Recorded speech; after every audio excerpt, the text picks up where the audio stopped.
আপনারা দেখছেন নিউজ তৎকাল 24, সময়ের সাথে খবরের সাথে আপনাদের পাশে নিউজ তৎকাল 24। নমস্কার, নিউজ তৎকাল 24 এর পর্দায় আপনাদের সকলকে স্বাগত। আপনাদের সাথে আমি দেবব্রত। দেখে নেব বিশ্বে ঘটে যাওয়া বিশেষ কিছু সংবাদ। হিমালয় অঞ্চলের আকস্মিক বন্যায় শত শত মানুষ মারা গেছেন এবং বহু মানুষ নিখোঁজ। ভারত, চীন, দক্ষিণ কোরিয়া, ব্রিটেন, যুক্তরাষ্ট্র সহ বিভিন্ন দেশ ত্রাণ ও উদ্ধার সহায়তা পাঠাচ্ছে। ইরান জানিয়েছে নির্দিষ্ট শর্ত পূরণ হলে হরমুজ প্রণালী পুনরায় খোলার বিষয় বিবেচনা করা হতে পারে। চীনের প্রেসিডেন্ট শি জিনপিং 30 আগস্ট থেকে 3রা সেপ্টেম্বর পর্যন্ত কিরগিজস্তানে এসসিও শীর্ষ সম্মেলনে যোগ দেবেন। এরপর তিনি মিশর সফর করবেন। ইউক্রেনের একাধিক শহরে রাশিয়ার বড় ধরনের রাতে হামলার খবর সামনে এসেছে। উজানে জল জমে কৃত্রিম হ্রদ তৈরি হওয়ায় নেপাল ও আশেপাশের পার্বত্য অঞ্চলে আবারও নতুন করে বন্যা ও প্লাবনের সতর্কতা জারি করা হয়েছে। আঞ্চলিক উত্তেজনা ও মতপার্থক্য ভুলে মধ্যপ্রাচ্যের সব মুসলিম রাষ্ট্রকে একজোট হওয়ার আহ্বান জানিয়েছেন ইরানের প্রেসিডেন্ট।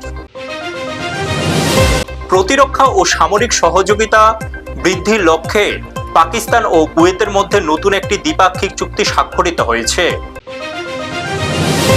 সাম্প্রতিক জলবায়ু পরিবর্তনের ফলে উচ্চ পার্বত্য অঞ্চলের বরফ ও পাথরের প্রাকৃতিক ভারসাম্য নষ্ট হচ্ছে বলে আন্তর্জাতিক ভূতাত্ত্বিক বিজ্ঞানীরা উদ্বেগ প্রকাশ করেছেন। আগস্টের শেষ ভাগে আন্তর্জাতিক মহাকাশ গবেষণা কেন্দ্রগুলোর চোখ ছিল এক বিরল আংশিক চন্দ্রগ্রহণের দিকে। উত্তর ও দক্ষিণ আমেরিকা এবং ইউরোপের বিভিন্ন প্রান্ত থেকে গ্রহণ পর্যবেক্ষণ করা গেছে। ক্রোয়েশিয়া দেশটির উপকূলীয় অঞ্চলে তীব্র দাবানল ছড়িয়ে পড়েছে, যাতে বহু লোক আহত ও নিরাপদ স্থানে সরিয়ে নেওয়া হয়েছে।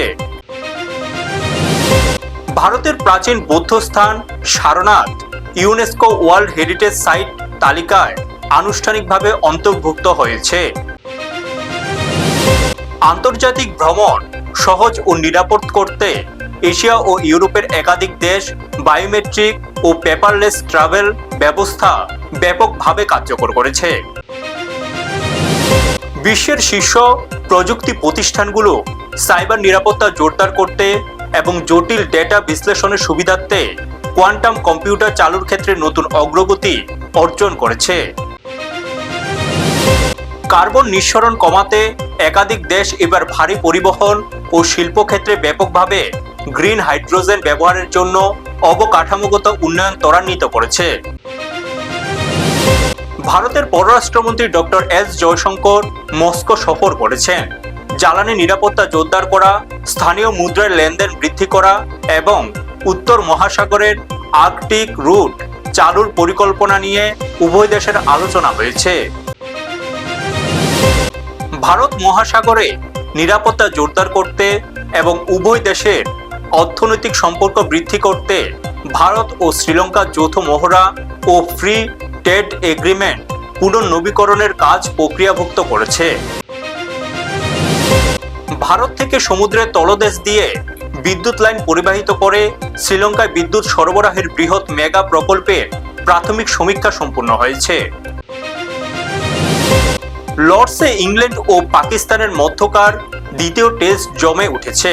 টসে জিতে পাকিস্তান প্রথমে ফিল্ডিং বেছে নেওয়ার পর ইংলিশ ব্যাটাররা প্রথম ইনিংসে লড়াই চালাচ্ছে। উয়েফা চ্যাম্পিয়ন্স লিগের নতুন ড্র ঘোষণা করা হয়েছে। এতে রিয়াল মাদ্রিদের মুখোমুখি হবে আর্সেনাল এবং ম্যানচেস্টার সিটি ও বার্সেলোনা মুখোমুখি লড়াইয়ে নামবে। দুবাইতে নারী টি-20 এশিয়া কাপের মূল পর্বের লড়াই শুরু হতে যাচ্ছে, যেখানে ভারত তাদের প্রথম ম্যাচে থাইল্যান্ডের মুখোমুখি হবে। এখনকার মতো বিশ্বের সংবাদ এই পর্যন্তই। আমাদের অন্যান্য সংবাদ এবং আপডেটের জন্য চোখ রাখুন নিউজ তৎকাল 24 এর পর্দায়। আপনারা দেখছেন নিউজ তৎকাল 24।